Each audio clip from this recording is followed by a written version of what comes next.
Braktisen punimet në bypassin e Fierit, ku prej më shumë se 3 muaj janë ndërprer punimet për vazhdimin e autostradës e cila do të lidh 2 pjesët e saj të lëna për gjysmë. Punimet e ndërprera në të hyrë të Fierit, ose siç njihen ndryshe edhe si bypassi, kanë sjellë mjaft probleme për banorët e zonës. Ata thonë se ndërprerja e punimeve u ka nxjerrë jashtë përdorimit tokat, pasi janë bllokuar kanalet kulluese dhe evaditëse. Si pasojë e bllokimit, tokat e tyre mbyten gjatë dimrit dhe thahen gjatë verës. Gjithashtu banorët kërkojnë dhe dëm shpërblimin për tokat e tyre.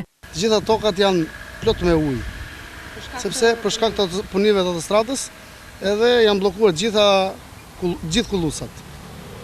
Kjo na pengon. Kanalizimet janë bllokuar gjitha, të vish kur bie shi mund të vejë edhe 1 metër ujë. Po përmbyten tokat. Tokat po, pa diskutim. Ne na kanë shkatruar. Ne s'kemi as toka, populli këtu ushet me bujësi dhe me blegtori. Këtu ne s'kemi as bujësi as blegtori. Tokat na i ka prishur. Asgjë s'kemi të rrezë. Se çfarë do bëhet, kemi bërë ankimim për kanalet kulluese që u mbytën para 2 javësh rashiu. Nuk ka ardhur njeri, kemi vajtë në komunë, aq kanë mundësi këta administratori dhe financieri, jemi ankurës, na ka ardhur njeri. Ju jeni të parë që po na vini për që hallet me ne, se si do vej puna jonë. Pa marrë letë të bypassi Fierit. Jemi 25 shofera që jemi punor. Sa muaj keni po të ndalur punimet? Nuk ka 4 muaj, 5 muaj. Kërkuar lekët?